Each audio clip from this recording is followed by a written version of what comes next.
Up the Beanstalk is definitely a new big modern staple. The card is phenomenally good for a 2 mana card advantage engine.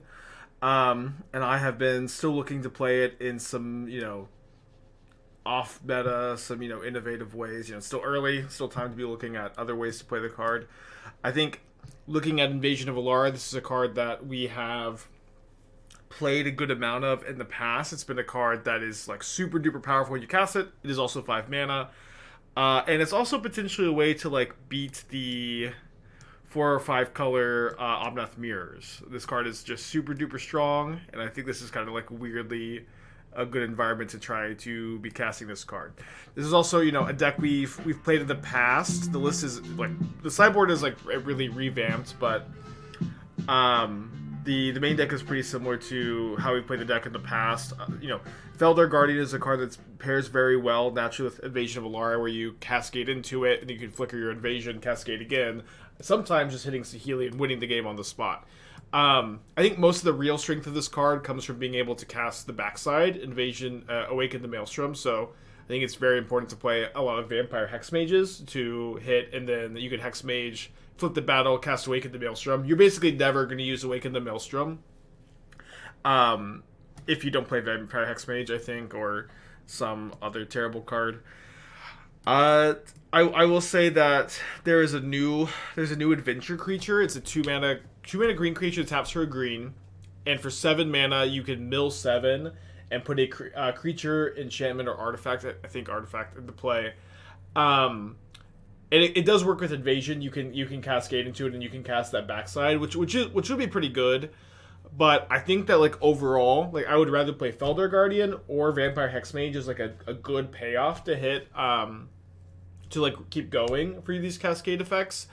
So I think that like if we're gonna do that combo, or gonna play it with the cascade card, it seems like much more pioneer power level. It seems like in modern it doesn't quite make the cut. At least that's my initial assessment. So if you're wondering why that card's not here, that is why that card's not here. So let's get going. Thank you, Kimifagrant, for the 9 months. 9 Sing with the 19, Draven with the 21, Blade with the 39. Thank y'all. Works with Valky. Yeah, I do believe Invasion works with Valky. It's kind of coded the same way Bring to Light is coded, I believe. Of course, like it's probably a bit too inconsistent to try to hit Valky. Okay, well, I'm gonna keep this. Yeah, Omnath is a bit weird in this list. Like, Felidar Guardian is the better 4-drop. There's a lot of times you want to be hitting your Evoke Incarnations off Nissa because they trigger your beans. It's also like not the best thing to cascade into off Invasion. It a lot of times just doesn't really do anything. Okay, we're on the draw here. Here's kind of, I guess, is this a new problem that the bean decks have? I think it's maybe not that big a problem. I'm someone that doesn't like really. I don't get too worked up if my opponent's Ragavan hits me at one time. A lot of it's obviously not ideal, but I'm gonna hold the beanstalk and try to get my card off the Solitude next turn rather than Solitude the Ragavan now.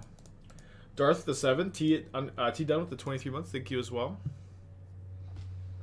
And my opponent doesn't have a second land. If I knew they didn't have a second land, maybe I would have Solituded. What the hell? I feel like I don't know what it is. I feel like people keep so many one-landers against me, and it just feels like it happens more often than it should these days. All right, so now we have to Solitude. We can get spell pierced.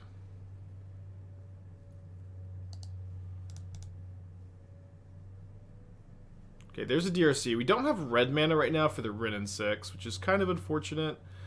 It seems like it would probably be a mistake to just like play Nissa and let it die to a lightning bolt. So let's just chill. My opponent is very weird actually. Just like naturally drawing all Abzan mana here. That being said, Nissa can also help fix her Invasion of Alara. So like most lands are any fetch land's a good draw, and a lot of spells are good draws here. But it chalks and demons though, so maybe we have to be mindful of a counter spell. And in fact, I think that they would likely counter this Nissa here. If they don't, we could still play Wrenn and Six, I guess. Universe, thank you for the set 3 months. Thank you. I decided to let it go.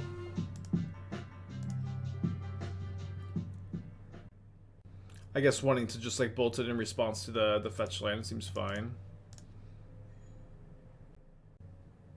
But I decided to counter the Wrenn and Six instead.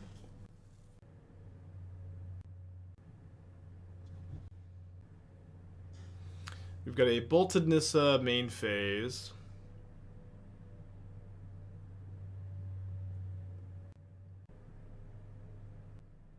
Let's see, so we draw a fetch land, we are 1 mana short of going Nissa into Invasion of Alara. They have a Murktide, 6/6 Murktide. Yeah, some mana problems here, not being able to Invasion. But if we can find a Solitude, we should be in okay shape. Not super favored since we've already found 1 Solitude. It's okay. 2 free for the bean. They got 3 cards left in their hand. We're ahead of mana, and we have, active Nissa, or Nissa in play. Definitely have to Solitude the Murktide there. They have a second Bolt, which is not super ideal, I guess. We're also down 2 invasions, which is not ideal either. Third Nissa. Let's wait a turn. Draw a fetch land, we can go and Nissa hardcast a 5-drop, so I don't feel like we need to be casting, although, worse against into 2 open mana too, but a little bit worse into the Ragavan. I mean, if they have Ragavan and Counterspell, it's going to be tough, I suppose. Let's see if they counter this. They don't. I think let's just... Minus? Is that wrong? I think it's probably wrong with the Nissa in the hand. Let's just start finding 5-drops. Nissa number 4, right? Number 3, sorry. So they may... I think just like not playing around Lightning Bolt number 3 is fine here. If they have Lightning Bolt number 3, they have Lightning Bolt number 3, but doesn't seem incredibly likely. Okay, so we get a Fury. This is really, really, really good in this deck, and I think good in most of your bean decks. Now that we're a few weeks past yearly update, do you think Wondering is a problem for Modern or maybe peak Modern power level? It's borderline. I think for the most part, it's not a question that I care to answer every single day. I don't know. I don't know. Modern as a format is like relatively balanced at the moment, and I would recommend banning Grief, but I don't think that any big action needs to be taken at the moment. Main deck Subtlety. I think this is becoming more and more common in Modern these days. I wonder, do I need to... So my host is Ragavan 2 mystery cards. Do I need to Binding this Subtlety? I think yes. I think I'm ahead enough on cards here that I should be trying to not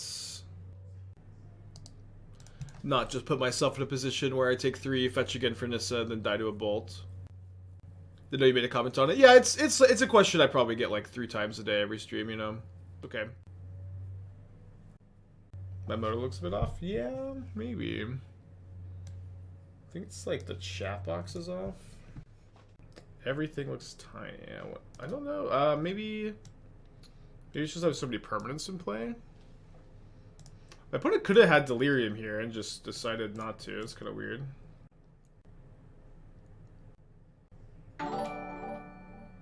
Solitaire, thank you for the raid. Hope you're doing well today. Welcome back.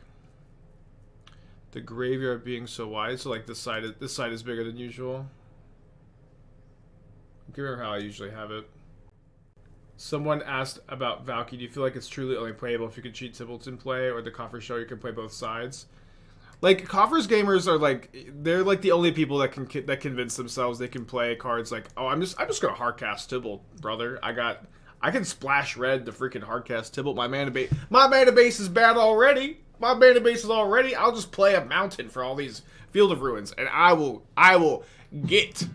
Wait, why are they doing this now? I will get to cast a Tibalt. I'll tell you what. You know what I mean? Oh, they're killing the Nissa, sure.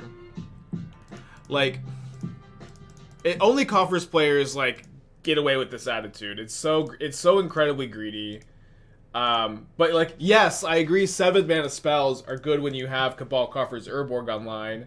Any 7 mana spell is going to be good when you're casting it in Modern, but I mostly think that you just don't have to play with that high a curve. You can play a much lower curve in your Coffers deck and have a better strategy overall.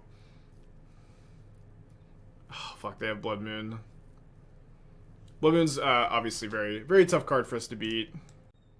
And they also have Ragavan in their hands. I have to, like, attack, I think, though. I don't know that I'm able to do much. This has been tough. But, like, again, it's only Coffers players that, like get super greedy and play these unplayable cards because, like, they can get away with it, you know. They don't get they don't get super punished for it. And then they cast a 7 mana spell and it works. They're like, oh, I was right. But also, like in those spots, like a lot of your 4 mana spells, like Shieldred and Ring, are also winning you the game. You know what I mean? It's like I think it's oftentimes pretty flawed logic. Didn't you conclude the deck was better without Coffers? I think the deck is better without Coffers. Like, that's also like what Nassif's been playing too. I think they're kind of different decks. Like, if you feel like you want to be playing Karn in the metagame, I think it does make sense to play Coffers. So this means I have to draw my 4th Nissa. Oh wow, what a draw! Holy shit! I can't not believe this went so well. And I even have a white card for Solitude now. Why did they main phase that? They even like could have used the Subtlety ETB again. Why did they main phase that? Oh, because of the Ragavan. Right. They needed a legend. See what's up 5 was Storm with Ring up to stream. Sorry, I didn't see that. No, but I do think the deck is good. I have a few decks as like the backup decks this week, and that's definitely that might. I don't know that I want to backup deck Storm with the Ring because I think it's so exciting. I kind of want to main start that one of these days. Wow, we beat Blood Moon. I guess casting Fury will do that for you. The 2 mana battle sometimes allow you to have a little bit of a better time against Blood Moon when we played that card. We are going to sideboard pretty heavily here. I think that for the most part, I want to be like moving away from the Saheeli combo. I think it's something that's very difficult to rely on in this matchup. I want to go down on Hexmage. I want to go in like two Force of Vigor, 4 Chalice, 3 Endurance. The problem with cutting all the Hexmages is your invasion of Alaras gets so much worse without them. Can maybe go down to 2 copies, maybe trim an invasion as well. It seems kind of fine. Just lower the curve against Murktide, bring in some forces for Blood Moon. Let's try this. Coffers is the new Bluetron. Yeah, I think Coffers is the new Bluetron, although some people still play Bluetron. I think that's actually a great way to think about it. Like, it's okay. And Coffers is a good deck, though. And Mono Bluetron is also a better deck than people have realized for a while. Edith the 14th, thank you. This ain't great versus Moon. Yeah, my whole freaking deck is not good against Moon, brother. Right? We have Plains and Leyline Binding, got Force of Vigor, but we don't have like a deck we could board into that's all of a sudden good against Blood Moon. We got a Chalice, but also mostly just have a mulligan.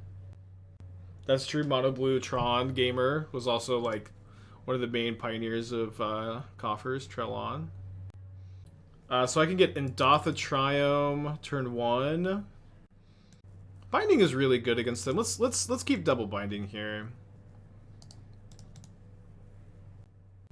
I'm the hero deck new players asking is Valky's cool as heck. I mean, Valky is cool as heck, and if that's, your criteria for playing a card, I encourage you to register Valky. If that's, if you're wanting to play FNM, you want to register Valky, like, you can get away with it, but I'm just saying, in my opinion, it's suboptimal. All right, let's get basic planes here. Even though I don't have blue mana right now, we don't really need blue mana until we have Invasion of Alara, and I want to be able to, like, Binding a Blood Moon.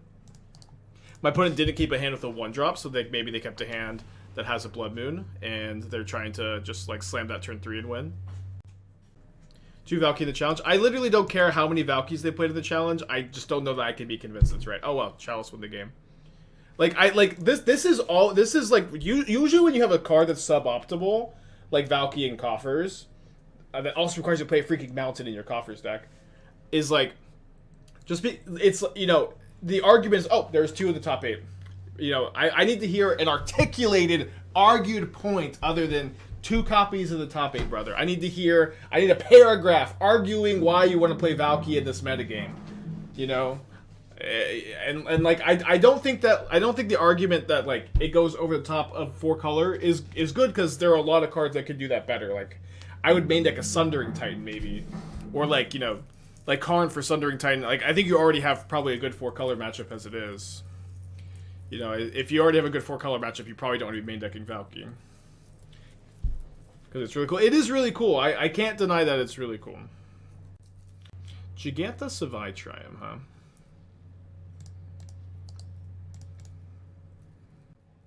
Let's say it was a good argument. Is an argument? Yeah. I agree. I appreciate it being provided. 5 color brings to life Valkyrie, Time Warp, top 8 challenge 3 or 4 times this weekend. I tried for a single look at the file. Yeah, that deck is really good. We played the Helia deck in the. I guess I need to play Beanstalk this turn. We played the Helia deck in the challenge this weekend. We beat the Bring to Life deck the first time, and then we lost to it 2 more times after that. I think the Helia deck, if you play some Elish Thorns in the 75, can even main 1 side 1, main 1 side 2, side 2, side 3. Like siding 3 would have felt pretty reasonable for last weekend. I don't know if there's still going to be as much, but that would maybe be my plan for Helia for that matchup going forward. What's the Healy for the deck? It has an infinite combo with Felidar Guardian. If you have a Felidar Guardian and a Saheeli, you got infinite Hasty Cats. And so the idea is, like, when you're casting Invasion of Alara, a lot of times you're going to cascade into Felidar Guardian, which flickers your Invasion, which is we can cascade into Saheeli sometimes. Like sometimes it's just one card win the game on the spot, or and other times like it's effectively that, despite not being literally that. 1 mana, try to exile a permanent draw card. We'll see if they have a answer for this. Obviously, this Fury is pretty absurd draw. But don't bring around Breed's Beanstalk deck. I haven't tried with it very much. I might at some point. I might not. They're really tanking on a stub here. Okay, sure. I think I'm gonna evoke Saheeli. The Wrenn and Six may bait a attack from the Territorial Kavu, although I guess now I'm actually just going to play another Beanstalk. Is Hexmage a combo piece? Hexmage flips Invasion of Alara. It's also something you can cascade into off Invasion of Alara, which is like effectively a combo piece. It's like it's very hard to lose when you flip this.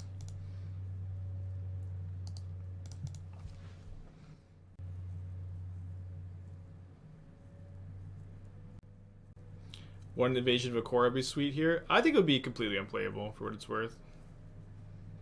Like this is not a deck that cares about why does this deck want a 4 mana 8/8? This is not a deck that is trying to attack your opponent. 4 mana 8/8 in Modern is not really that playable. Anyways, Invasion of Alara is better because you can do the unblockable damage, but the unblockable damage doesn't matter very much here.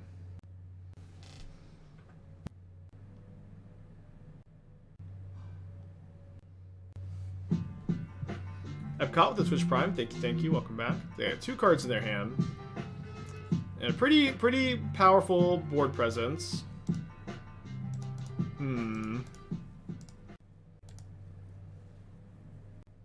Is casting Saheeli this turn do anything? Not really. They have a 1 mana removal spell for Nissa, and they got to go the Cattle Brawler removal spell. Good beats. See, it does seem like that's the case. I think we're going to lose this game. I've caught with Prime. Thank you. Well, we can't beat 1 mana removal spell. I think my opponent had... Oh! They somehow, some way, Just don't. I guess they're just not doing anything. So I have to evoke my... Yeah, Saheeli, I can't copy the Solitude, so let's evoke here. Draw 2. Could have made white mana maybe, try to draw into like Leyline Binding. Well. Fuck. Rub it in, why don't ya?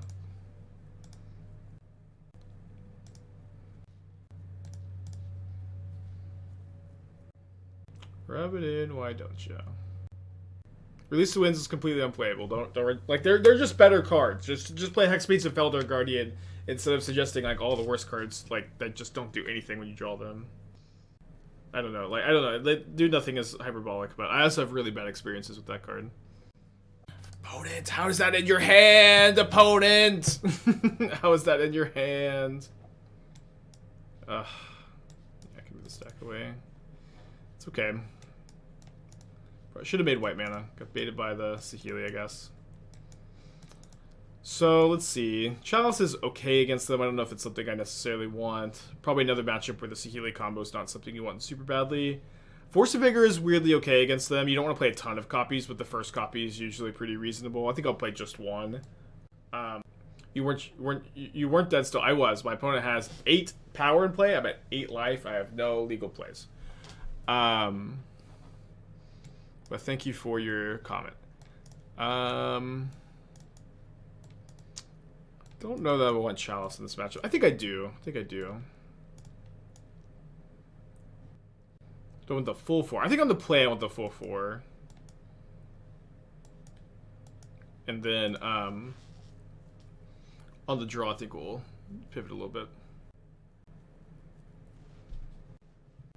Why did you cast Heal over removal? I didn't have the removal in my hand.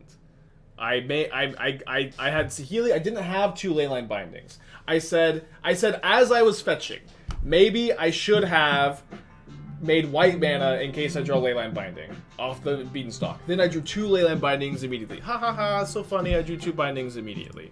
Then you, who didn't watch the turn, I guess, just thinks I'm dumb and didn't make white mana to cast the 2 bindings in my hand.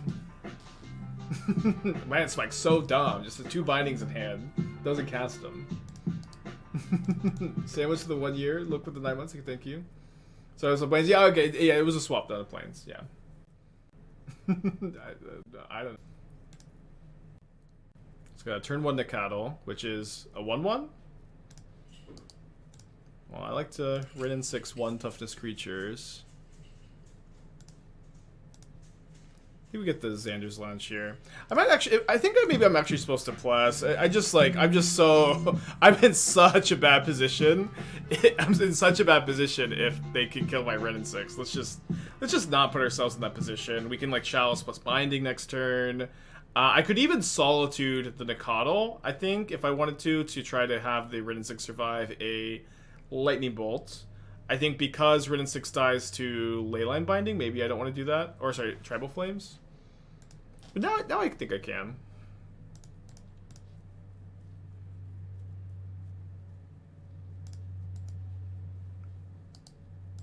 Is there a way to build this deck the way that they get only? Yeah, so you can build the deck in the way that your only hits are Saheeli and Felidar, but then your deck sucks. You know what I mean? Like your deck has no plays, has no like 1, 2, 3, or 4 mana plays besides Felidar and Saheeli. You know, you're gonna play a lot of really suboptimal weak cards when casting Invasion of Alara in this deck is so much value. You know, I think you can get away with not always immediately winning the game. Was that 2 Nacatls with 6 damage? They didn't have 2 Nacatls. They had a Neshoba Brawler and a Wild Nacatl. Chat. I don't know. The chat is just so confused today.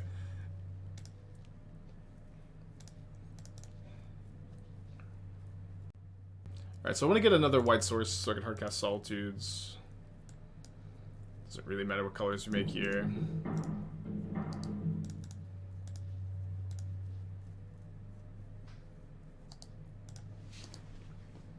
Yeah, you're so close to getting stun locked. Could maybe chump block here? I wonder if this Nissa is worth more or less than 5 life. I think because I can't go second Nissa Hardcast Fury, I'll just take 5.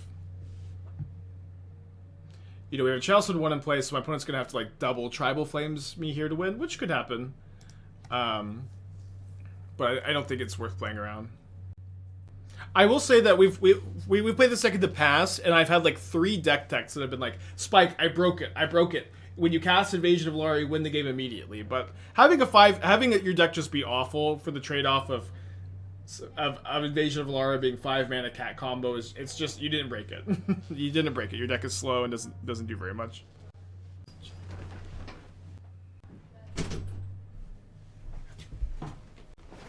Opponent is floating a red mana. Now a green mana. And they're gonna go for a Nishoba Brawler. A bold choice.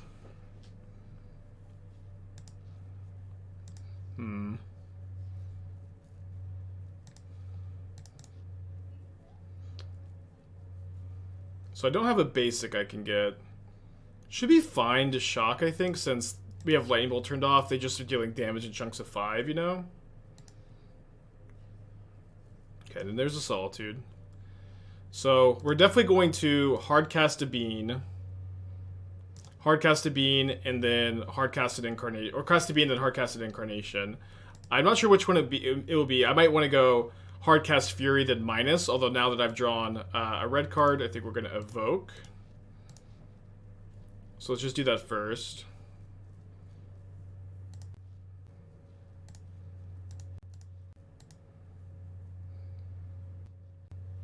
Yeah, still did the double Tribal Flames. Not much has changed, I guess. Now we have a Lifelinker, which is nice.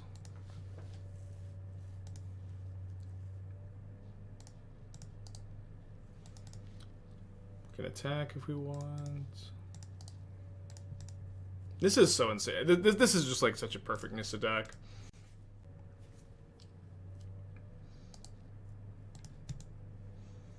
So if they were holding on to the double Tribal Flames, it could make some sense because they just didn't have the 4th mana. Maybe they top deck the 4th mana here. It'd be kind of tilting, but it would also it would be what it is, you know. They could also have Binding plus Bolt plus Tribal Flames as their exact 3 cards. They don't have double red at the moment, so we are currently alive. Currently cannot die. Currently immortal. They do have 1 Tribal Flames, which is scary. I am at 2 life now. So Solituding something of my own has, you know, become a priority this turn, but I'm not sure how realistic of a line that's going to be. So we have to get a tap land here. I hit another Nissa.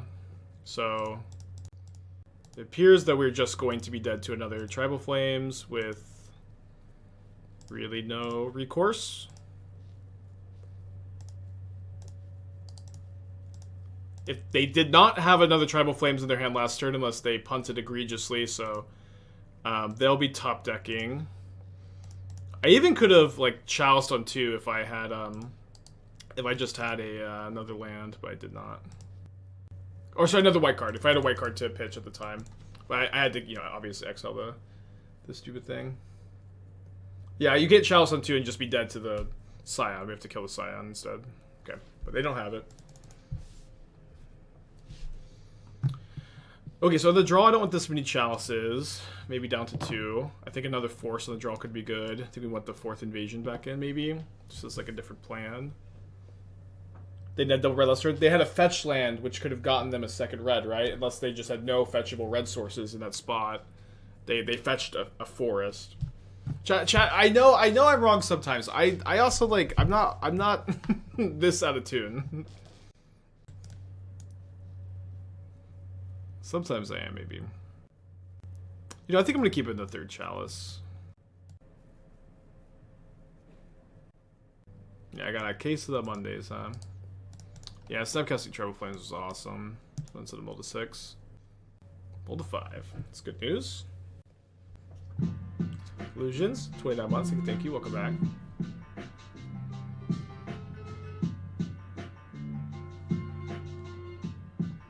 What about attacking into the Scion with Wrenn being available, gaining 5 if you didn't fetch and then Chalice on 2? Yeah, that line was decent. I think that I was kind of tunnel visioned on getting an incarnation off Nissa and like using that and then seeing what developed, but that I did not end up finding an incarnation off Nissa, so maybe that line would have been better. By solituding the Nikadal? I think so, since I don't have another way to answer it and I don't really want to take like 9 from it. Yeah, I'm always disappointed there's no Beanstalk in the opening hand.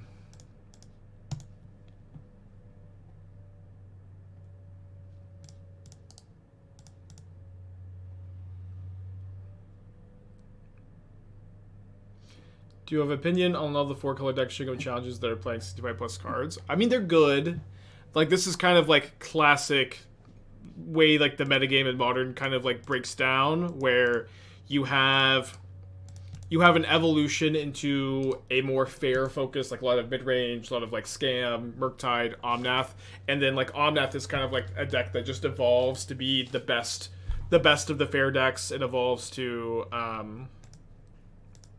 win these matchups, and I think that's kind of where the metagame has broken down. I think that these are the kind of decks that, you know, struggle against decks like Living End and decks like Amulet Titan, Tron, Storm variants, you know, which actually I think we have a pretty good Storm build.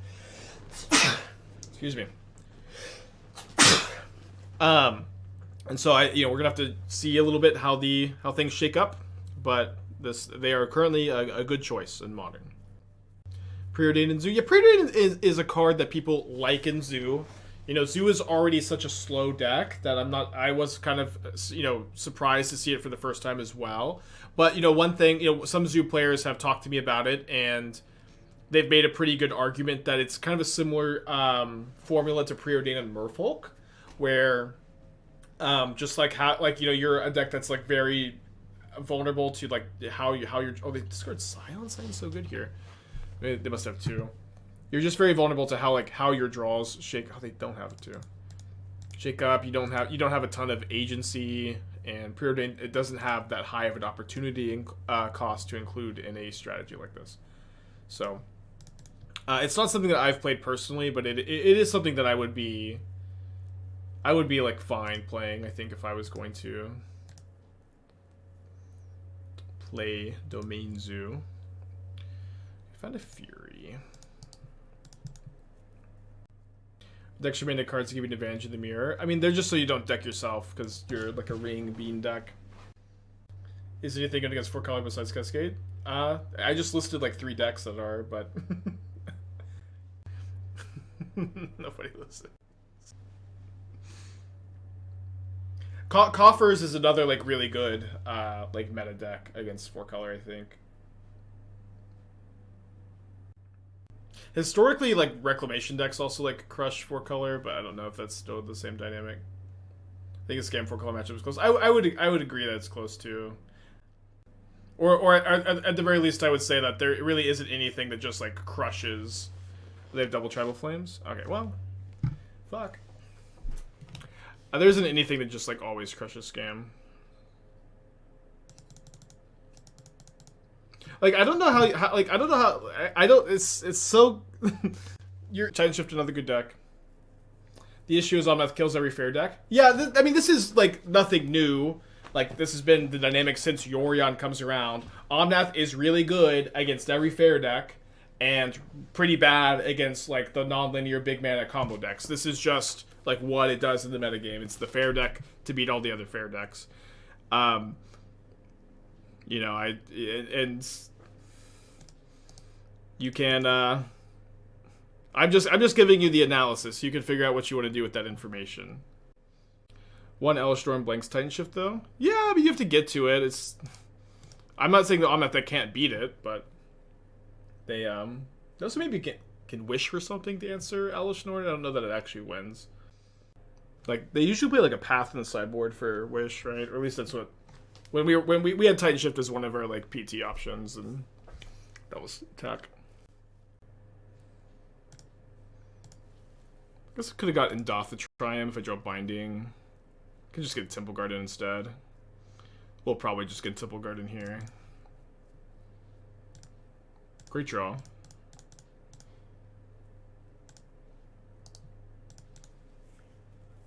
Should people be putting Beans in Zoo? Maybe. Bean is really good. It is really weird to play like to play an aggro deck and then like whenever you draw Bean, you just never put pressure into play turn 2. It's a very odd dynamic, but could it be correct? Maybe. Oh, I forgot to mention this in deck tech. Guardian can flicker Bean and draw a card, which is like a small thing for sure, but definitely a thing. All right, let's see what we draw. They've successfully taken both of my answers to Ragavan, but thankfully my deck is like 90% answers to Ragavan. I'm gonna play the Swamp because of Nissa.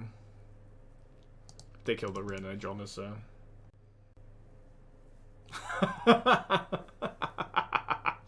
Okay, yeah, we do have to think of something different to describe this interaction with Beanstalk. Oh, no, we're getting Blood Moon again. I guess I should have played my fetch, huh?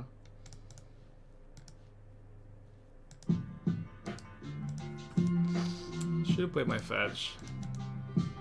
Nonsense with the 27 months, thank you as well. The Storm deck is not on Moxfield yet. I will post it when I play it like usual.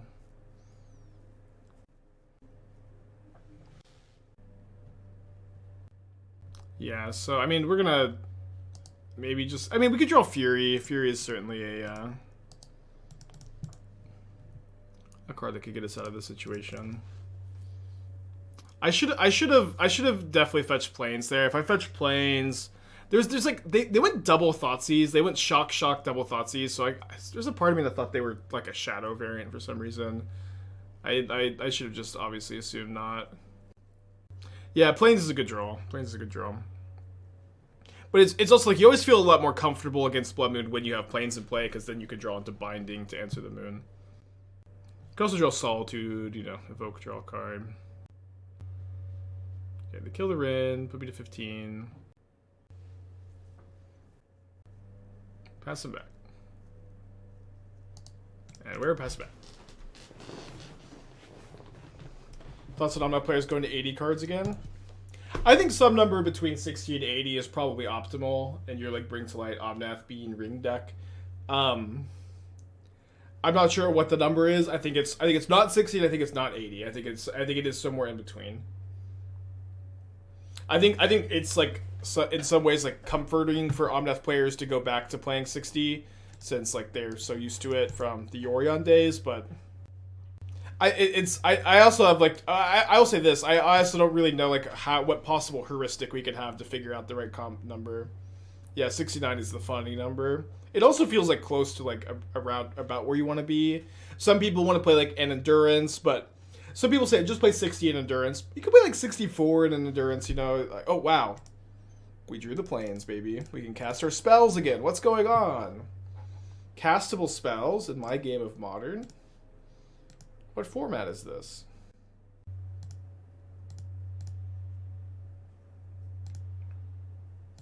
Life total is not super high. This will buy me a good amount of time, though.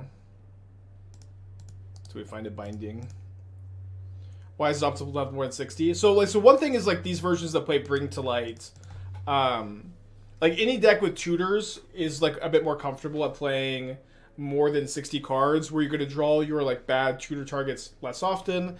And you can like fit these cards into your deck. Well, like like if you're gonna play like Valkyrie in your deck, which is a suboptimal card, it's a card that's kind of weak compared to other options in Modern. If your deck is bigger, your overall card quality is higher because your like percentage of low card quality is lower. If that makes sense. And so decks with like Bring to Light, Court of Calling, these are the kind of decks that you most want to consider going above 60. Also, very seriously, if your deck has 4 rings and 4 beans, you're going to deck yourself. You are going to deck yourself drawing so many cards. This is not a May ability. It will happen sometimes. All right, Fury, Leyline Binding. Come on. Damn it. You will deck yourself. So, you know, you can either choose to deck yourself or you can choose to wreck yourself. The choice is yours. Moose, 30 months. Thank you. Welcome back.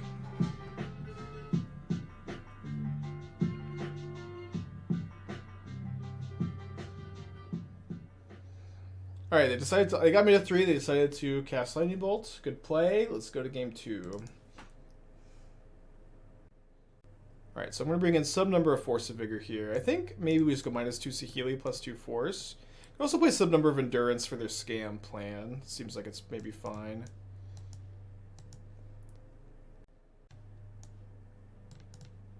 Maybe just 2. Wily 2 Saheeli. When you're like going through your deck with the when you cast Invasion, I know we haven't done that yet today. You see a lot of your deck. You only need 2 to consistently combo. And the combo is not very powerful. This part maybe doesn't need to be said. Like Saheeli plus Felidar Guardian is like not that good. Like we like it in this shell because Guardian is like a pretty reasonable card. It's very good to cascade into off Invasion, Flickers Invasion. You get to go again. You have Beanstalk now as a 2-mana cantrip to flicker. It has plenty of targets to flicker. You mostly don't want to have to register a lot of this easy, slow, weak play, easy to play around, slow, weak card. Is it possible an aggro deck if you want to add some threats or for 2 to every decks? No, like an aggro deck like Convoke, which is a synergy-based aggro deck, is actually like the perfect example of a strategy where you never want to play more than 60. You need to maximize your consistency, playing as few cards as possible, and you need to maximize the times you draw the cards you've built around, like Imperasaur or like Loxodon, or like whatever your Cascade cards are. That is the perfect example of of exactly when you should not play more than 60. Swamp obviously making this hand a little awkward, but we got Beaten plus Fury we're going to keep.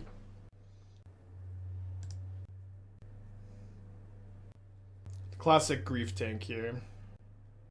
Yeah, double black is a bit easier to get than double red in this deck. So I think I'm going to play Break the Ice. Also, Break the Ice always kills Trolley in turn 2. Charmal doesn't always. If you're curious why am I playing a basic swamp, I'm a deck with 4 Vampire Hexmages. We are very. This deck is very much like, instead of like 4-color decks, you're used to them being Omnath colors, maybe sometimes splash black. This is green, black, red, white, splash blue for Invasion. This is not a this is a deck that wants swamp more than it wants island. Do you get basic forest here? I don't think we... Like, one thing is, like, when it comes to fetching basics in this matchup, the most important basic to fetch is Plains, because that's actually how you cast Binding to get through the Blood Moon. So I was thinking about getting Stomping Ground here. It kind of depends on, like, do they take the Bean? They're probably going to take the Fury. Yeah, so I think I get Stomping Ground.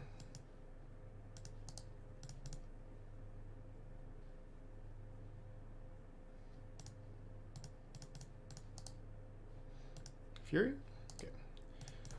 The Fury. Have some Blood Moon insurance at least. Is really take great fun. It takes so long. We were talking about this phenomenon last week. Scam players are Magic Online right now. There's just something about them. They just take forever. It's just like every scam player is taking forever on their game actions. They may be all reading Jesse's Patreon and getting into Modern or something, but it has just become a new phenomenon I cannot explain.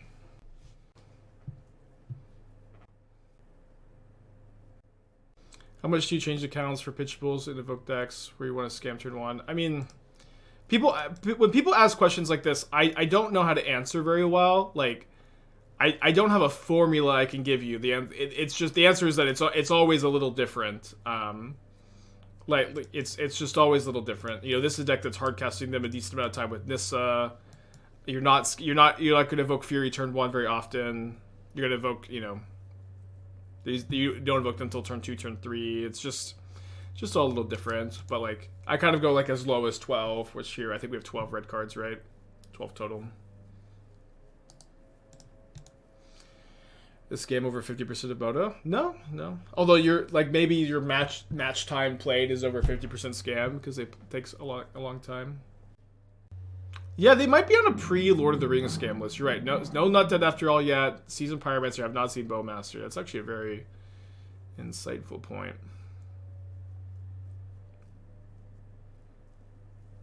Loving Bandine, struggling at scam, any additional sideboard options? Surge of Salvation, I don't know, maybe. Okay, so best draw is Fury. Leyline Binding, also very good draw here. Nissa's okay. There's Nissa. Just kind of have to find a...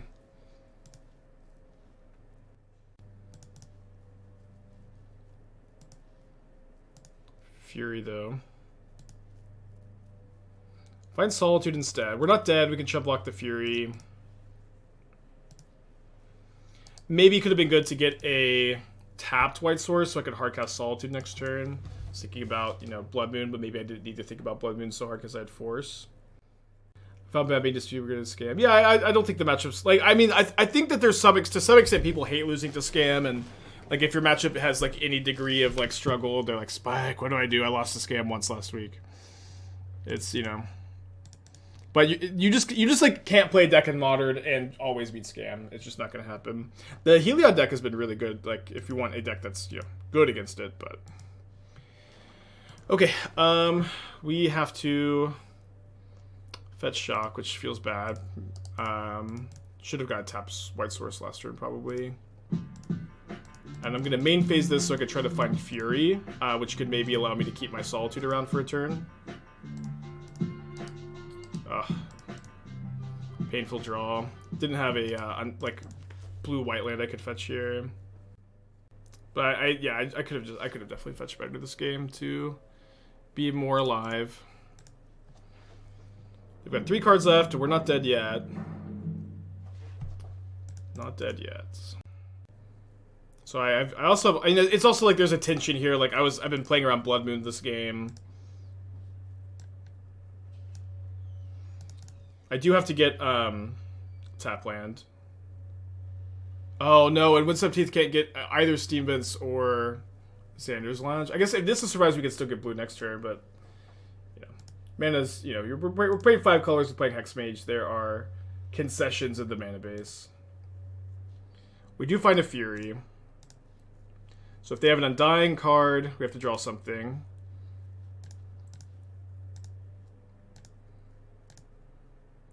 They don't have an Undying card. Cycle this. Just Solitude, so we're not even dead to Bolt anymore. This is kind of big. What's happening?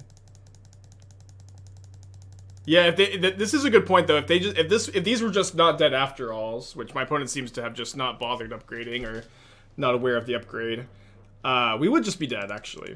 So alive after all, or not dead after all. We'll workshop it.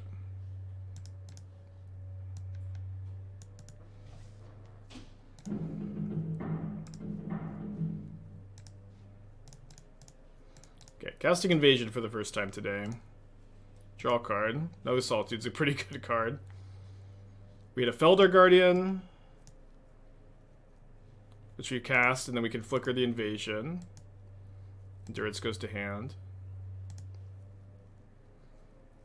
Another Felidar Guardian. Force of Vigor goes to hand. I did cut the Saheelis from the deck, but that's okay. I don't think we just don't need them in these kind of games. We're gonna outvalue them, I imagine. Okay, cast a Beanstalk, Beanstalk to hand. I just don't think we need to do anything else besides cast a Bean. Can attack my Invasion, I guess. Flip it next turn.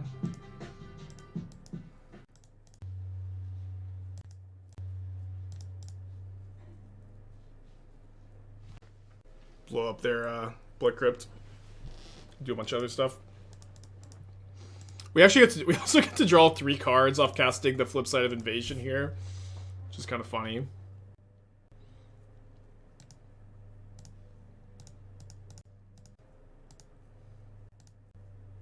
Yeah, we have a Rimblem. We don't really have much to use the Rimblem on. Okay, so I will... Target player draws 2, right? Target player draws 2.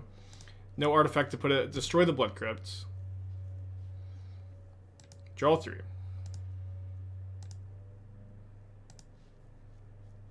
So no artifact.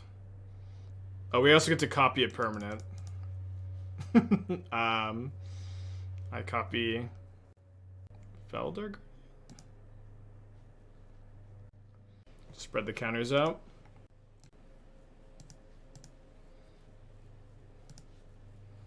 I do have to think about decking myself here. Like, if I cast this Invasion of Alara, what happens? I got 20 cards left.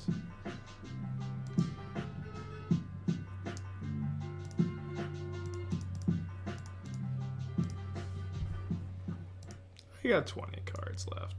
And I want to be able to, like, destroy their swamp here if I can find a... how many Hexmages did I keep in?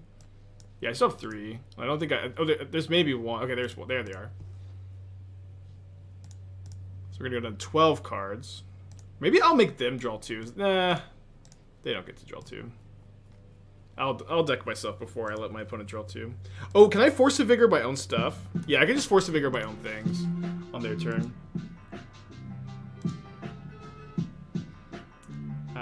Let me just copy this also. Because maybe could have got a Fury into play earlier.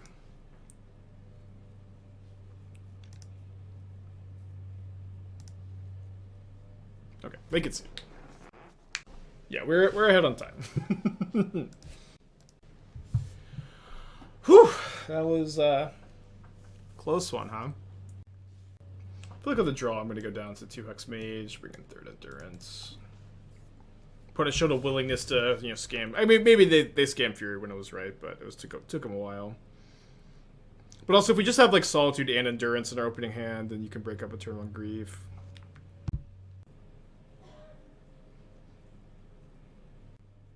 Definitely keeping this.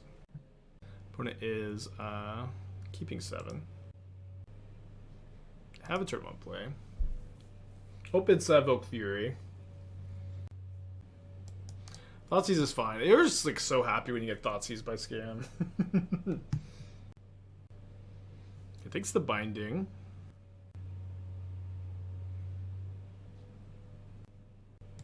Force of Vigor for Blood Moon, which is a card the deck is kind of weak to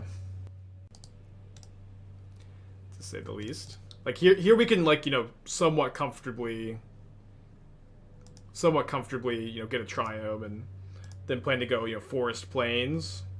But if they play a Blood Moon next turn, we have a Force of Vigor. Oh wow, I think I just need the bean. I just need to not get this bean discarded. It's so important in the matchup. I can easily wait a turn on this Wrenn and Six. Take Binding means Blood Moon for sure. I mean, I have a Force of Vigor in my hand, so I don't know if I can believe that necessarily. It did mean that, I guess, but I don't know if that was correct. Too bad you don't draw a card off Force.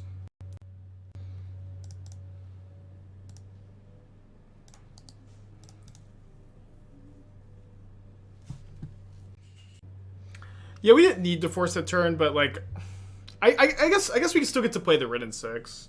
There's kind of a maybe they could go like Thoughtseize second Blood Moon, but I guess we're not doing so well against second Blood Moon anyways. Yeah, maybe we could have waited a turn.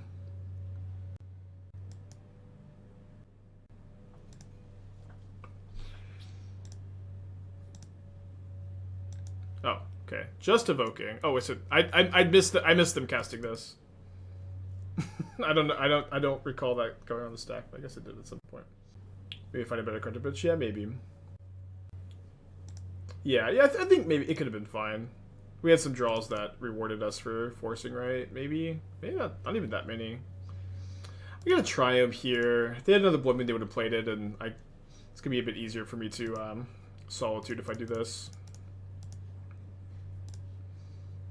Okay, so I'm gonna get make black. Temple Garden tapped. Black. Nissa. Ever taking 8 here? I don't know. I don't think so. Can take the counter off the Fury. Aldin with the tier 1. Thank you. Welcome back.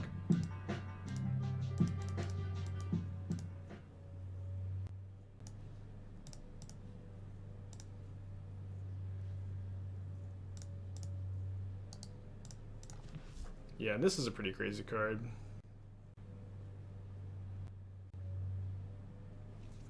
Okay, just a Spyro, feeling good about that. Best draw is Invasion of Alara. Pretty happy with the fetch land. Pretty happy with the Fury. Happy with the Binding. Yeah, I remember the Cody's bug. There was a deck we were talking about. Oh, they discarded Children. That's kind of interesting. There was a deck we were talking about with Cody a long time ago. I can't remember for the life of me what it was. Is it better to play Wrenn and Six first? It is better to play Wrenn and Six first. So we'll make red here, I think.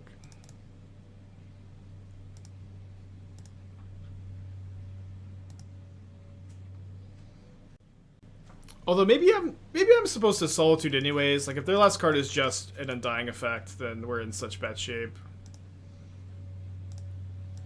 As opposed to just being kind of good against everything with this line.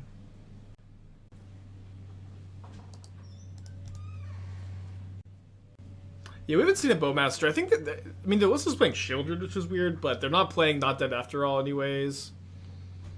Yeah, the list seems a little out of date. Yeah, Beanstalk is on cast.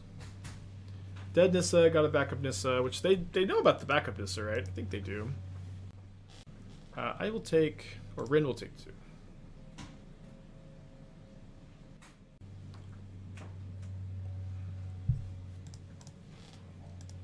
Pretty good card. Oh, should have got Verdant Catacombs.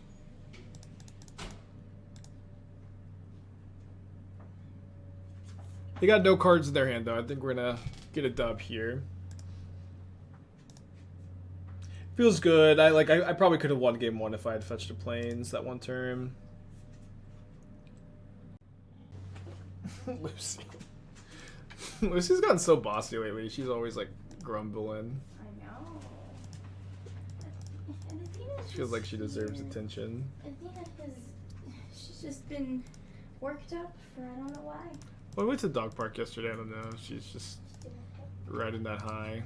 You're right. Lucy's so funny. Lucy doesn't care about her own well-being, but whenever like any dog is like even like slightly looking at Athena wrong, she like barks at them. Like yesterday, like Athena was like sniffing another dog's butt too long, and then the dog's like, "Hey, stop!" And then Lucy's like, "Stop attacking my sister." She just barked, but she didn't do anything, you know. It's just like 2 barks. Stop. So she's just the funniest dog. I'm just gonna play this first. I guess like it doesn't. I have enough mana, and my thinking is that if they kill my Nissa in combat, I can respond, crack a fetch. I don't really know why they would wait to do that though.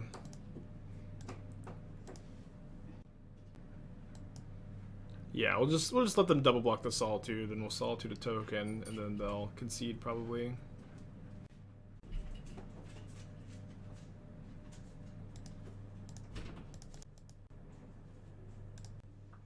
Cool. 2-1. 2-1. Deck is pretty sweet. You know, a deck that we've done. Put back second Solitude, I think. Slapcaster, 22 months. Welcome back. And Islands, I give it to 15. Thank you all. So we get Grixis Triome. You will resolve. Wrenn and Six, you're going to resolve. Awesome. Would Beam be unplayable if Incarnations didn't exist? I don't know if I would say unplayable, but a lot worse. And the you know, Fury and Solitude existing is certainly a huge chunk of why the Bean is really good. But it would maybe be like fringe playable. We're up against Team Wreck, which is a scary deck. I'm going to play my Nissa this turn, despite me mostly playing into counterspell here. I kind of want them to counter this and not my invasion, potentially. I want to be able to hold up Binding going forward. Maybe they just have a Lightning Bolt, but I'm just going to use my mana. I'll say it would be unplayable. I don't know. Like I might still play it. Oh, what the fuck? I might still play it in like Bant Bean with like Logic Knot and Leyline Binding, and I guess you don't have Nissa anymore. if lore revealed. It's close. It's like close. But like the control is probably unplayable without Solitude, so it maybe just doesn't matter.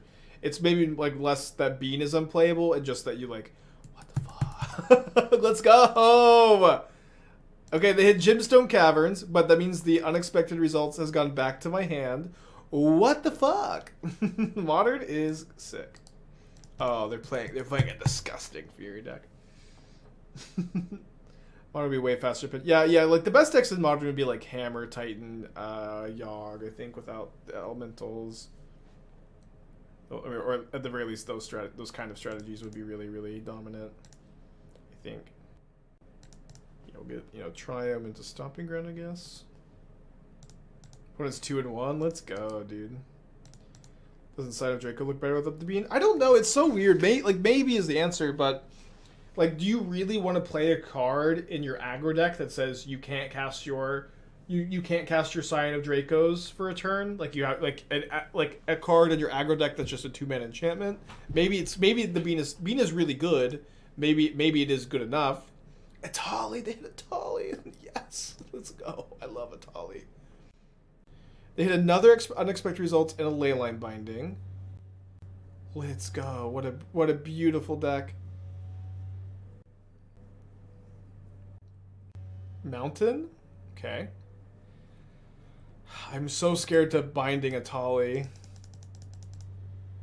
I don't think I will. I think I'll just untap and cast Invasion here. Maybe Solitude it.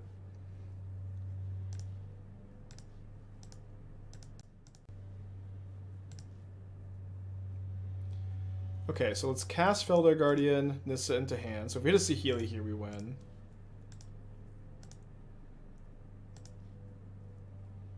Aww. Sorry. Sorry, opponent. Maybe I should have just cast the Hexmage. Hexmage was me. Sorry. Oh, their deck is so cool. Just so cool. I don't have like a sideboard plan. I don't know what to do. Can see, let them have it. These Furies look like they're probably pretty dang bad. Guess we just need to see more Glist. Maybe they have Gearhulk, they're playing Magma Opus. Do I play Endurance? Yeah, they have a Gemstone Cat. I'm gonna look at their mana base. I don't really think they have any break the iceable lands. I don't know. I'm just gonna resubmit. We'll see more. Please ask for a list. I don't know if I ever asked for a list on stream. I always feel like a little weird about it, but I might. And maybe we can reverse engineer it. Yeah, Chalice on 4 easy, huh? Ha ha ha ha. Ha ha ha ha. Chalice on 4. I'm gonna go to 5. I mean, this hand sucks. Let's go to 5. We're a Wrenn and Six Bean deck, so in theory we can mulligan reasonably. Not that this hand is good.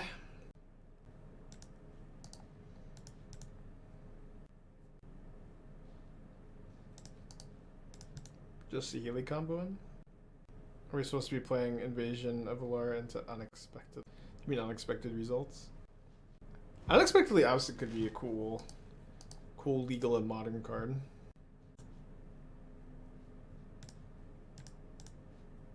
Red? Okay, I'll take a bean.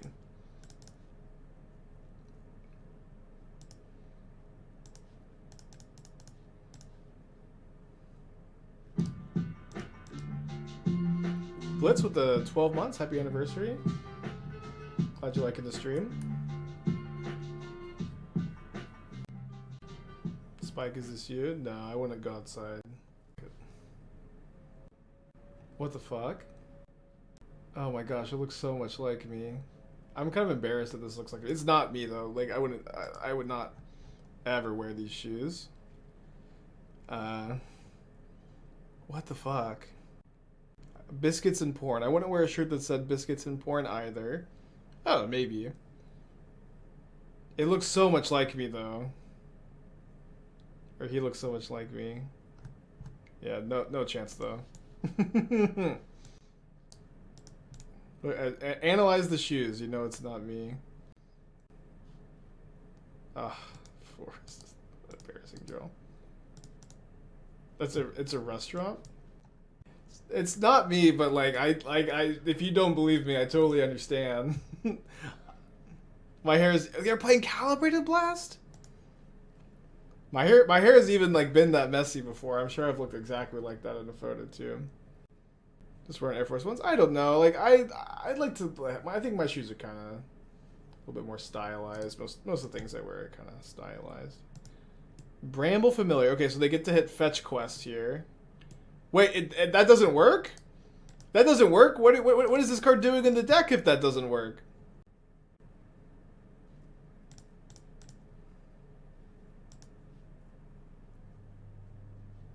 Oh my gosh, I can't cast anything.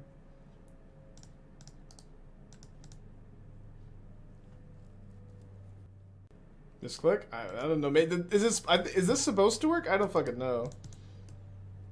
How can it not work? Yeah, it should work. Yeah, it must be a misclick. Oh my gosh, what an embarrassing game of Magic. Breeding Pool sets are insane. Yeah, for sure. Hahaha, for sure. What a game of Magic. Just wait till Saffron Olive gets his hands on this deck.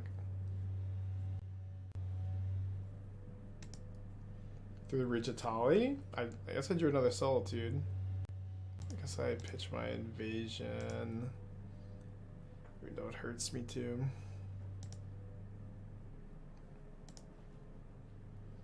No, against a deck where Solitude is relevant, we're not just cycling. Yeah, they're actually playing unexpected results. Okay, so I need a red land here. Let's get Blood Crypt. Yep, Crypt. I'm at 8. I might die to their unexpected result or their flashback Calibrated Blast.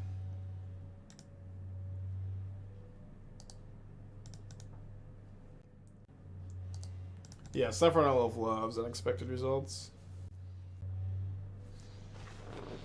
I mean, they do have a... It looks like they have a decent amount of things that don't kill me. Okay, they didn't even get another red. They have another Through the Breach. They do have another Through the Breach. Is it for Emrakul again? It is for Emrakul again. Okay, I'm dead. Okay, well... Their deck looks sick. I love Atali. We're starting to get a better idea of their deck. The Calibrated Blast seem a little weird to me. We still have, like, no good cards against them after seeing a bit more. I guess Endurance is probably a bit better than Fury. And let's go. Yeah, opponent's deck looks awesome. Another turn 4 combo hand somehow. Yeah, I think that the Calibrated Blasts probably aren't great. But yeah, the unexpected results Through the Breach, Emrakul seems all pretty cool. Gemstone Caverns is like the best card in their deck. Think Prowess is good enough to win a big tournament? I mean, I've registered Prowess in tournaments before. I think right now it's not particularly well positioned. It's okay. I think Questing Druid is a good addition to it. I would definitely be playing Questing Druid if I was going to play Prowess in Modern at the moment, but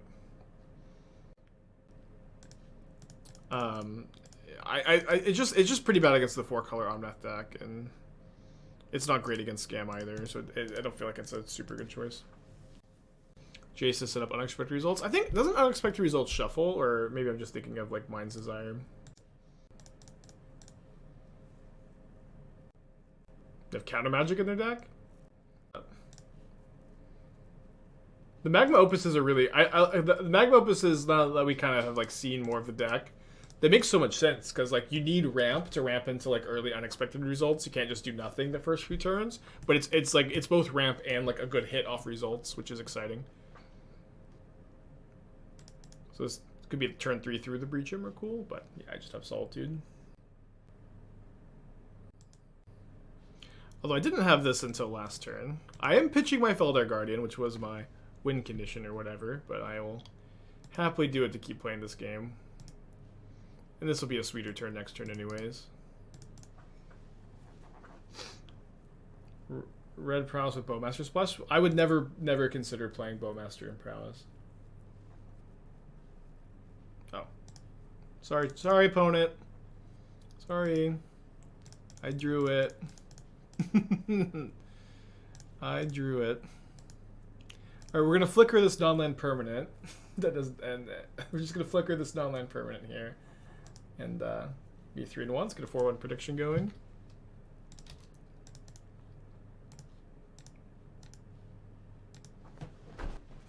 Why is Zog so good right now? Feels badly positioned against 4-color and Scam. Yawgmoth is a really crazy powerful deck that is poorly positioned. It's really the dynamic of Yawgmoth. The deck is so fucking good. And it has a new great card. Agatha Soul Cauldron is really, really good. But it's like Yawgmoth is just so powerful that it defies like being poorly positioned, which is also kind of why I picked it the Pro Tour. The deck is very good. You're definitely gonna lose to a lot to like your opponent's premium interaction, but Yawgmoth is a very, very good deck. Like, I should have played this so this could get Steam Vents.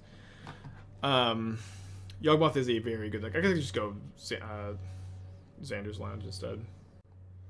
And it's also like just, if you're one of these, Redditors that's like, you can't play creature decks anymore in Modern because of Modern Horizons 2. Like, just like look how like crazy like what creature deck are you playing that's not Yawgmoth that's really the question you have to answer yourself or ask for yourself. There's just like there are some good ones, but like Yawgmoth is so funny in the sense that it's just the whole formula is so poorly positioned and it just doesn't care anyways.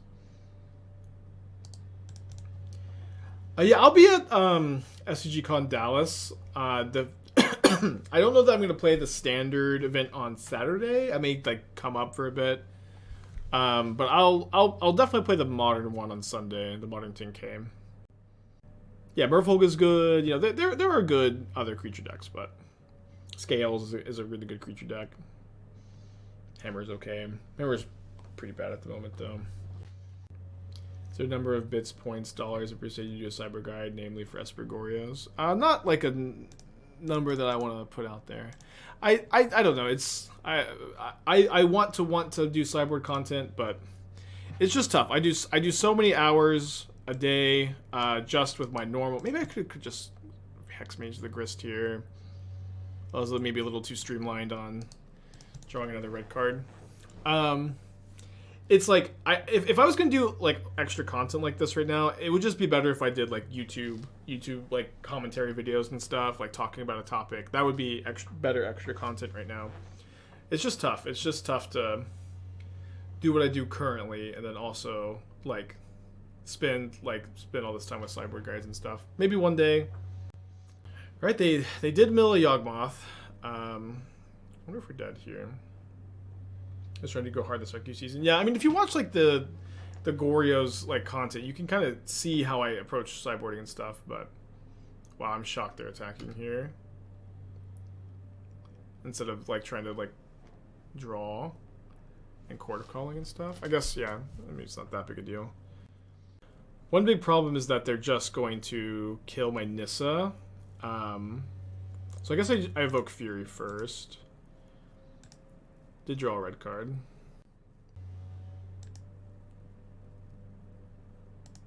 Drawing 2 lands here is awful. I now can't Nissa into something.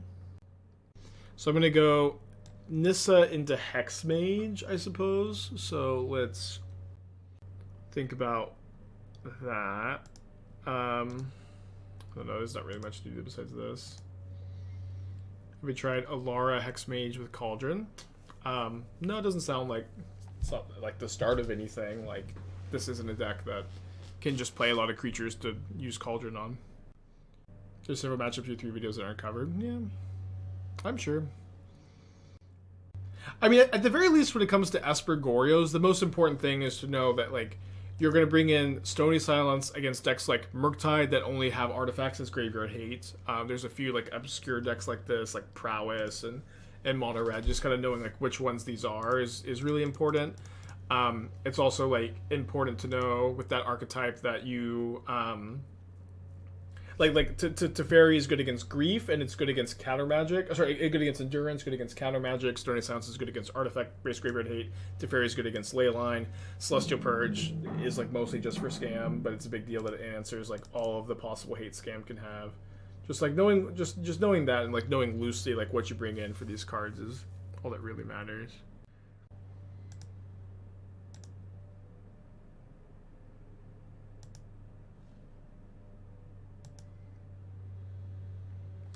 Is Charmal too slow for Tron Hate? It feels more synergy with Beanstalk.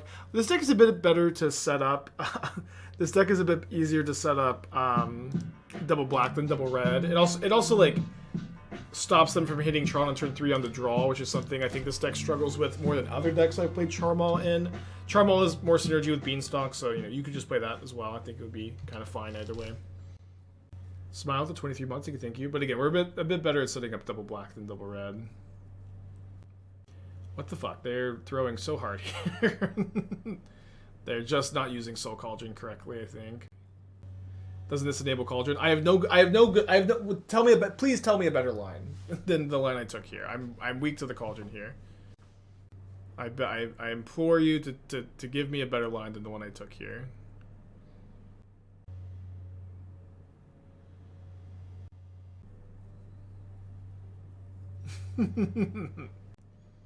Okay, big draw step. And a pretty big draw. So I can't really Nissa here, they just have a Patra Yawgmoth.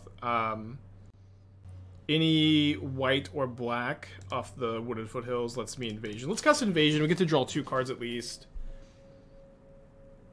I guess Steam Vents would also do it. Okay, so green, red, black, white. Need to draw some white cards at some point in this, you know, chain. Patra is Grist, not Yawgmoth. It's both. It is currently both. Okay, let's Solitude Hapatra now.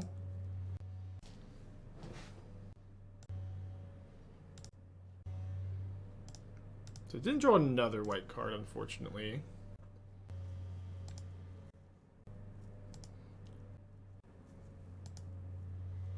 It's a Dead Solitude.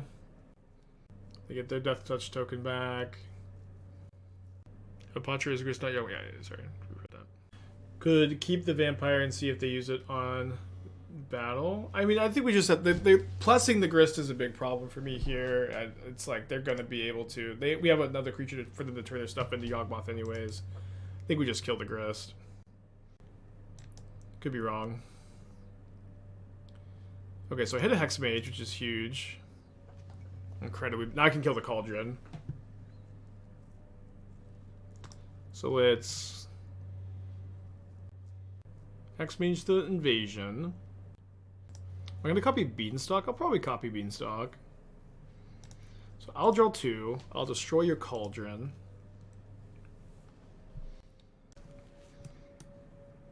Another Solitude. I might deck myself. If I draw another white card, maybe I should just copy a land. No. No. We're copying the Beanstalk.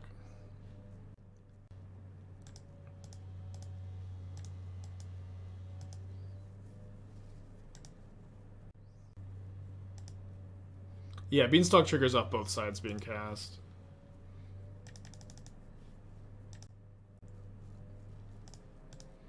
I don't have another Fury in my hand yet.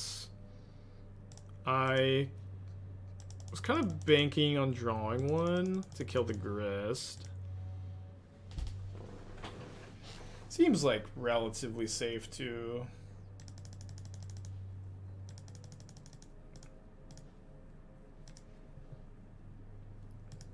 Just evoke one more time here. I still have the other Solitude in my hand. I'm somewhat likely to draw a Fury. If I miss, it's also just fine. So we gotta sculpt our hand here. We're probably not keeping any more beans.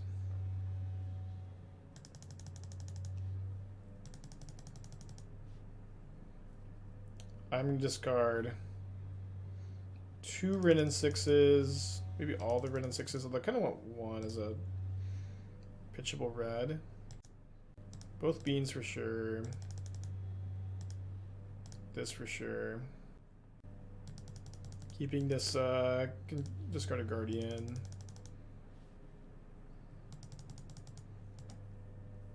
Do I have 2 or 3 Guardians in my hand? I have 2. Discard another Wrenn and Six? Okay. Yeah, I did play a land that turn. I think that was my 5th turn, right? I don't think I've missed a land drop.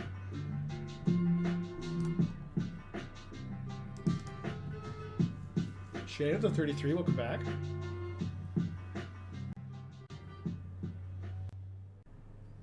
Guess I can just go for Saheeli combo this turn, right? How do you copy land and go Saheeli cat this turn? I can anyways, right? I just go plains, flicker a land, Saheeli. I have enough mana. And Haywire Might doesn't break that up because the token is a copy.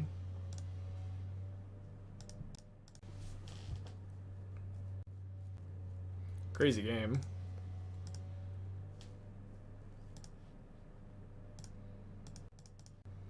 They can't chord for Bowmaster, they can't cast Bowmaster, so we should be pretty safe here. Don't copy the token. They can't Haywire Might the token anyways because it's a creature, so it should be fine, but I guess that would also play around it.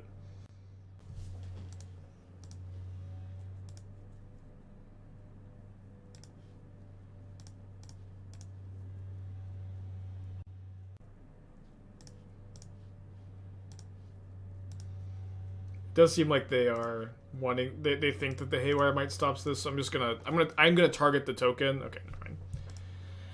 Well, I guess they're making me click through it. Maybe they're not familiar with the combo. I would certainly encourage you to concede to combos in spots like this in general, but especially if you play a deck like Yawgmoth, like you just make Magic Online a better place if you concede in these spots. But surely it's in your best interest to cultivate a culture of conceding the combos as a Yawgmoth player.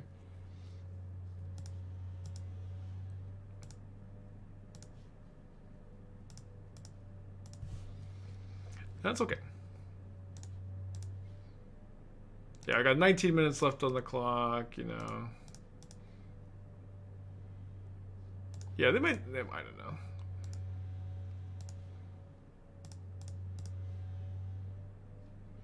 Yeah, I will play around the 2 life from the Haywire Might. Don't worry, y'all. It's gonna take a lot of clicks, but we're not gonna fuck it up.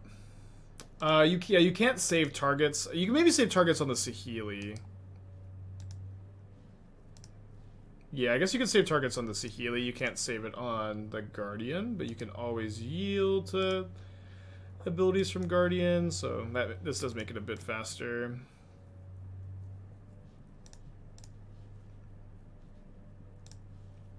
You just can't always yes.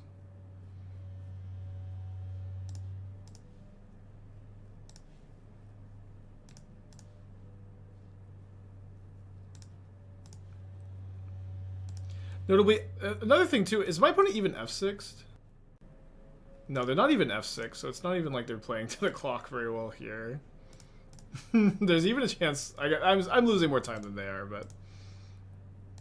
Oh, maybe, they are F6, sorry, there was a bug where it looked like their clock went down for a second. They're not, they are actually F6.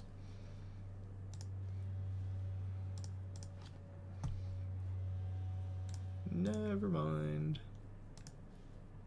You can't always yes because the Felidar Guardian is a new object each time. You can only always yes just refers to the object. If you could always yes though, it would be just like, you know, it'd be a loop that would be very easy to execute. We're getting close though. We have to deal them 21, which means we need 24 tokens. We're almost there, right? We have one group of 10, or maybe 5. Yeah, like 2 away. Is Soul's Cauldron interesting enough to keep this combo attempt me to try it? I guess I have to fucking do it. I guess I have to be the one to like build Kethis combo. As much as I really don't want to. It does seem like appealing and promising. And I need to get over it, but I really don't want to play Kethis combo. Just so many clicks. I say as I Saheeli combo.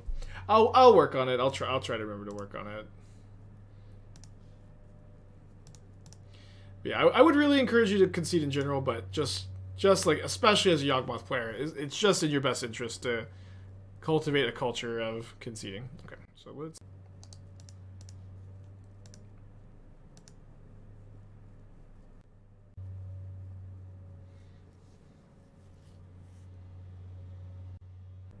They don't owe you shit. Who cares if they concede or not? This kind of attitude is so annoying.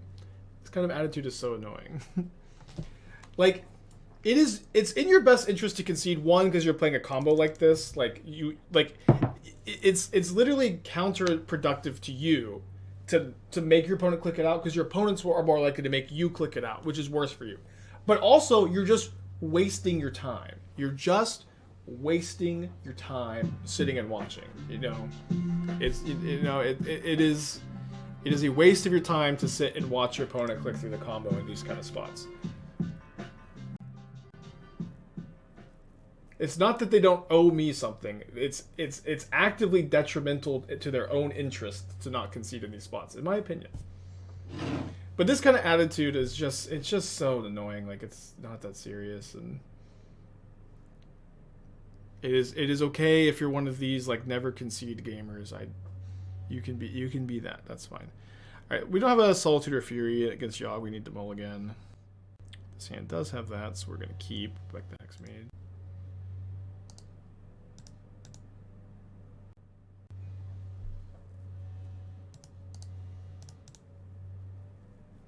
They're hoping you mess up. That's the only point of not conceding. Yeah, I again, like, especially as a Yawgmoth player, it's just against your interest, in my opinion. In my opinion, you could argue the other side if you want. But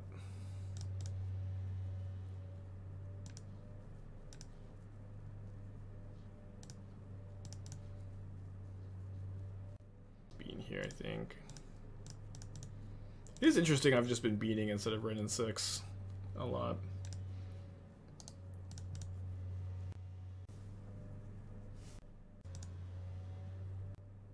Not gonna Solitude here.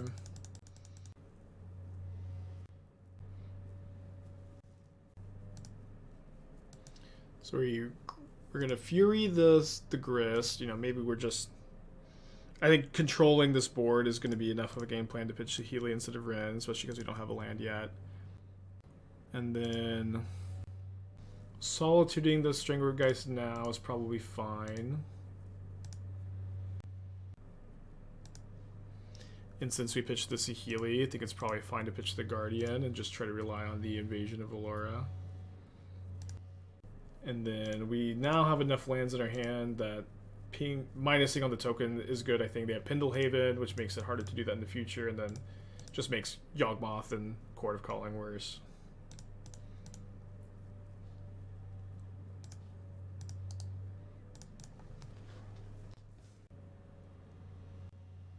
Another Wall of Roots, or first one this.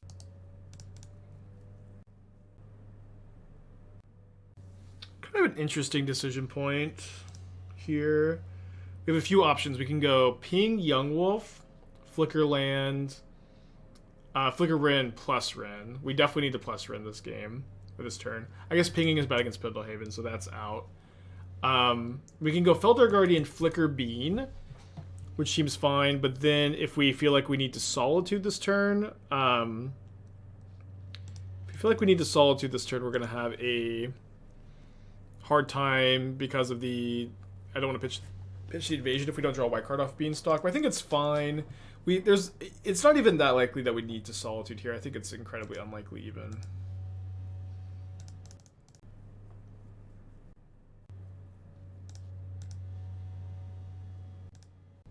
Is this an important piece? It is important, yeah. Like if you just don't have Nissas and you want to build the deck, you can maybe just put Omnath in that spot instead. It'd be fine. Omnath is, last time I checked, a pretty inexpensive card. Play to the clock is real well kind of mode. Yeah, I think that's fine. I think that the whole play to the clock attitude is not great in general, but I think it's a fine stance to be someone who wants to play to the clock. In this kind of spot, though, like I'm a very fast player. I have 14 minutes on the clock. It's just like not very realistic to expect that I'm going to time out this game, I think. And so, like, I think that it's fine to factor that into your decision if you're going to concede or not, but like, I think if it's clear your opponent is unlikely to time out, in my opinion, it's in your best interest to concede in these spots. But you can do whatever the fuck you want. I'm gonna cast Invasion of Alara. Hopefully. Maybe I'll time out if I can't click my mana correctly. This is red, this is blue, this is white, this is green. Okay. Yeah, it's also, it's... Do whatever you want.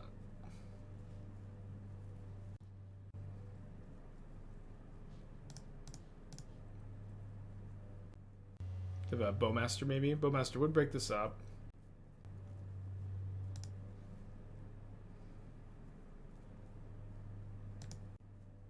I don't have another white card yet. I guess we're flickering this now. Oh my gosh, I forgot I could have flickered the invasion. Oh my gosh. Oops. Fucking oops, dude.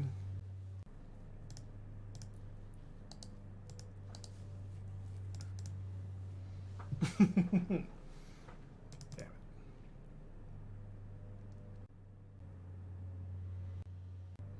The Pendlehaven to save the Bowmaster here is also a pretty big deal. Yeah, they could have played around it, but, could have massively punished the hero. Hexmage 4. Hexmage flips Invasion of Alara, which is pretty dang good when it happens. I think we block here. So we're passing back. This is a pretty good draw. Let's cast Nissa. And then we'll evoke the... We might just be evoking both so we can play beans. Yeah, let me make... I have a green here. Yeah, I'm just going to make another green, actually. Okay. So I didn't draw a Fury, and I didn't draw a Solitude, so I can't evoke, actually. So I have to hardcast Solitude. If I ping, it doesn't really matter very much, since they are just always going to get to...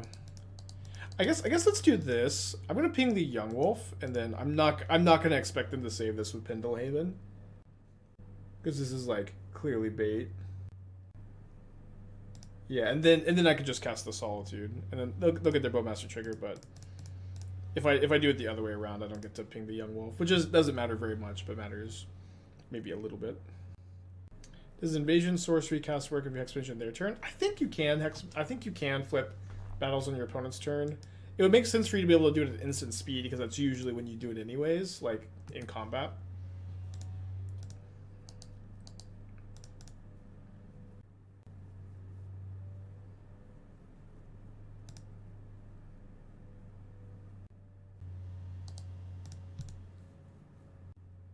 Think of the 5 Calamity decks with 70+ cards in them. I think they're well positioned at the moment. They're maybe the deck to beat, actually, over Scam and it's kind of nice that we have a different deck to beat at the moment.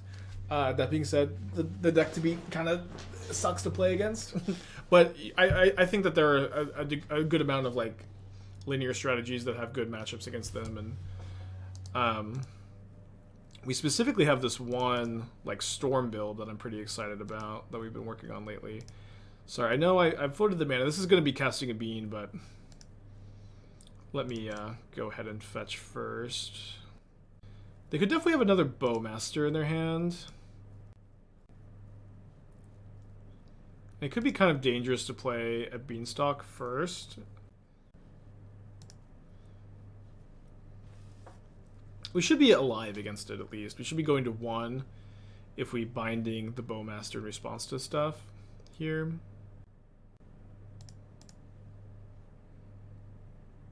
So they did not. So I'm going to cast... let's evoke a Fury. Let's just evoke a Fury. So they're going to cord for Bowmaster. They're going to ping me for 1. I'm going to binding. They're going to cord for 4. Oh, I love that they're going for Yawgmoth and not Bowmaster here. Oh, they're going for Shieldred. Wow, I'm dead to Shieldred. Let's go! Good line. Game 3. Is Rolling Vortex the best hate card against 4-color? I would think Rolling Vortex sucks against 4-color. Like, there's this whole, there was this whole, what's the word I'm looking for? Like, comment, like, back when, like, Yorion, like, or maybe not, maybe they weren't even Yorion back then. Back when, like, the Elementals, Risen Reef, Evoke Incarnations deck was first, like, rising to prominence. There was this, like, thought that in some way that cards like Binding, if I cast Binding, I draw 2. Chat, please. If I cast Binding, I'm dead. I'm at 4. I cast Binding, I draw 2. Beanstalk is not a May ability. Just chatting, yeah. But there's this thought that cards like Void Mirror and like Zurin or like Torpor Orb were like good against Elementals, but they're just like so happy that you take turn 2 off against them. Like, it's probably still fine as burn against them, but yeah, paper only play. You could have drawn 1 card and still been dead, but see 1 more card. I mean, there's no, you're saying cycle the Binding in response to the Cord, like I have no, maybe I have some Solitude outs, but I did just forget about Shieldred, like that was certainly the dynamic there. Alright, so let's do I guess we always get to draw the card. Even if they like upkeep Might, we just draw a card in response. Just don't need to evoke yet. Yeah, Solitude draws, but if I Binding in response to Cord, I can draw Solitude something, gain life, then Solitude something, gain life, and then Solitude the Shieldred, potentially. Like, I have to like chain draws together. Hey, Diva. Not friendly streamer today, mostly yelling at chat streamer. That's really where I thrive.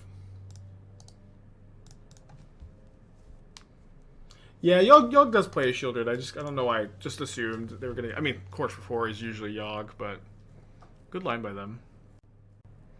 Yeah, I could have played around it by not playing second Bean.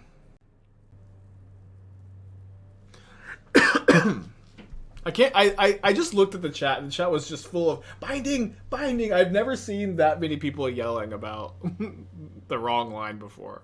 I've seen a lot of people yelling about the wrong line, but I don't think I've ever seen like that density of chat screaming to take a line that kills me anyways. Take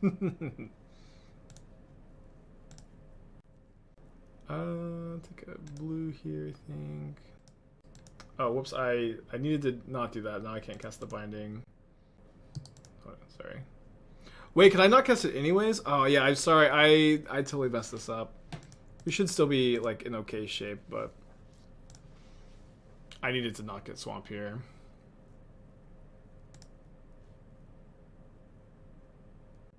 It's whatever, I've done this now. We'll just cast it next turn. I think getting the Cauldron off the field is super important too. Yeah, Beanstalk is so crazy. Like in this game, like I drew 2 cards with it, and my opponent like used a removal spell on it.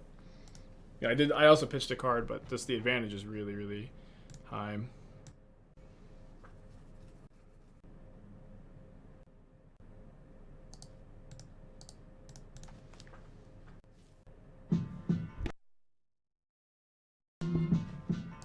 So they're Bowmastering my Hexmage. We want to remove the counter here so they don't get their Orc army. Boundless of the 5 months. Thank you. Welcome back. Got 1 card left in their hand.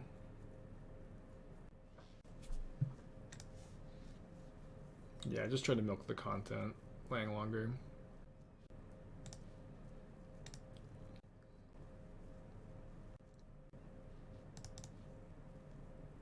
I didn't figure out the mana base for the deck. It took a long time, but it's a mana. I'm recycling the mana base from the last time we played it. It certainly was not an easy deck or easy mana base to build. Could maybe cast Invasion first. I kind of want to see what develops here. Like, do they have a second Bowmaster I need to be playing around?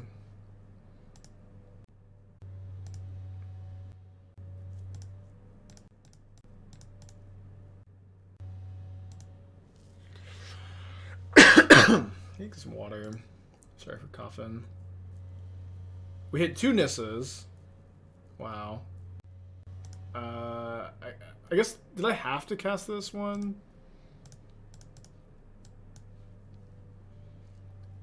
There's no worse card to hit than Nissa. I think 2 of them there stinks. That being said, we're still pretty dang ahead. I guess if they have a Yawgmoth off the top, we could be in some trouble.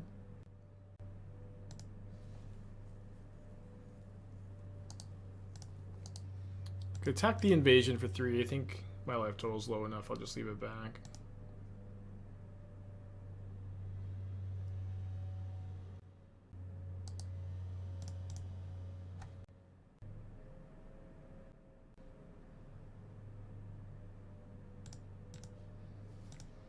Okay, so they're getting in.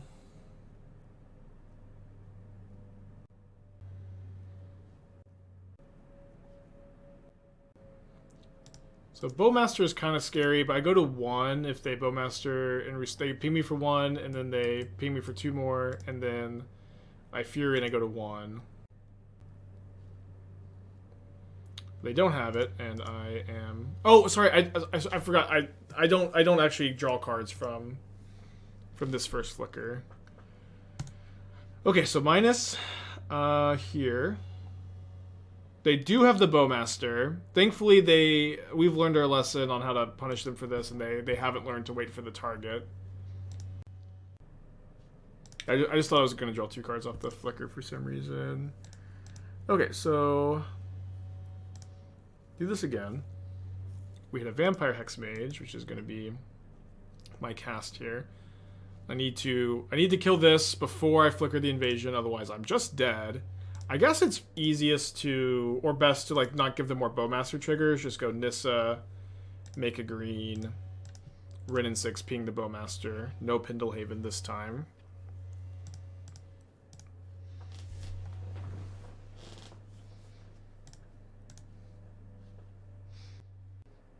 Destroying a land of theirs, so I'm going to target this.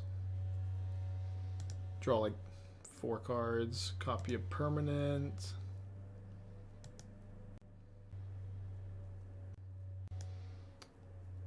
Am I scared of decking myself? I don't think so. I think I'll just copy a land this time. I think we'll just go 1 counter, 1 counter, 1 counter. I guess I could have gotten swamped to, like, actually play Hexmage's turn. That being said, this game is very over, and you mostly just need to not agonize too much over all your little decisions in these spots. Just kill the board and then pass.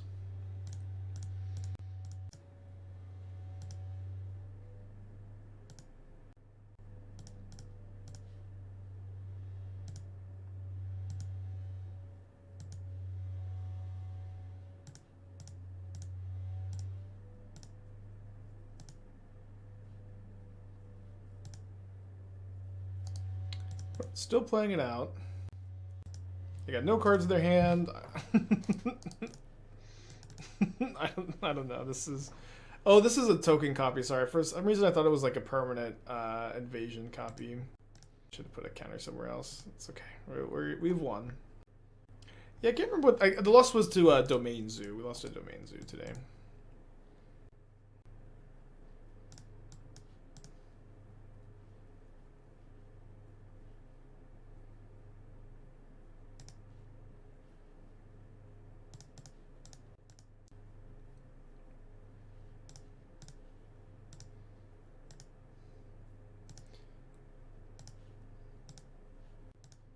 Opponent so free to play that here.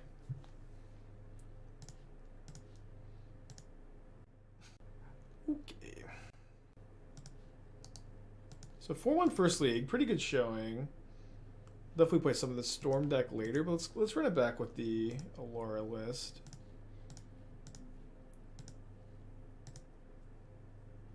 Is this a no ring elemental deck? Yeah, it is. You can't really play Bean and Invasion and Ring, so it's kind of like we're playing Invasion over the Ring. Invasion is really